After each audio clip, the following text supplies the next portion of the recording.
প্ৰিয় দৰ্শক মোৰ মিনি ব্লগলৈ আপোনালোকক স্বাগতম জনাইছো।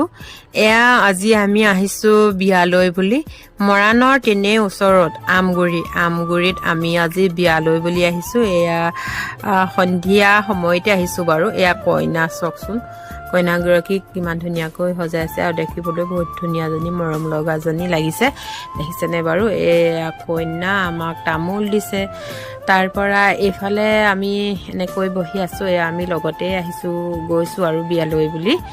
এয়া কইনা খুৰীয়েক মোক গাখীৰ চাহ দিছিলে, মই লাল চাহ দিয়ক বুলি ক'লো, এতিয়া লাল চাহ খাইছো। তাৰ পৰা এইফালে এয়া আমি এনেকৈ বহি আছো। এইফালে কইনাৰ বৰমাক খুৰীয়েক মই আৰু কইনা মাক ওচৰত নাই কাৰণে আমি ফটো নুতুলিলো। এয়া চাওকচোন বাৰু। তাৰ পৰা এইফালে ছোৱালী এগৰাকীয়ে নাচিছে, এয়া কইনা মাক হয়। বন্ধুসকল, মোৰ ভিডিঅ'টি যদি ভাল পালে পেজটি ফ'ল' কৰিবলৈ নাপাহৰিব। ধন্যবাদ।